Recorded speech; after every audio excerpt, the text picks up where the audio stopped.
might fall in love sa isang cove sa Surigao del Norte. Isa ito sa mga piling lugar sa mundo na pwedeng makapiling ang sandamakmak ng mga dikya. But don't worry dahil hindi sila mapanakit. G tayo sa Jellyfish Sanctuary kasama si Darlene Kai. Sabi ka bang gumala kahit panahon na ng habagat? Tara sa Surigao at makipag-bonding sa mga dikya. Mao ni kabanok ang jellyfish ni Subangano. Ito ang Stingless Jellyfish Sanctuary sa Sohoton Cove, Bukas Grande Island sa Surigao del Norte. Literal na sandamakmak na jellyfish ang kasama mong mag-swimming.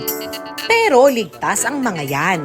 Ayon sa mga eksperto, mababa ang venom ng mga naturang species ng dikya kaya di halos ramdam ng tao. Best enjoyed ang experience na ito sa pamamagitan ng snorkeling. Dahil kumpul-kumpul na silang palutang-lutang, mas marami pa ang masisilayan sa pagsisid. Parang sa gamam. Hanggang ngayong Hunyo raw dumaragsa ang mga dikya sa lugar.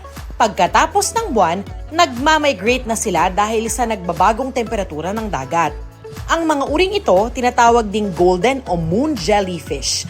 Bukod dyan, tahanan ng Sohoton Cove ng stingless ding spotted jellyfish. Isa lang ang Sohoton Cove sa 4 na mga destinasyon sa mundo kung saan ang mga turista pwedeng makalangoy kasama ang napakaraming dikya. #blessed. Darlene Kai, GMA News.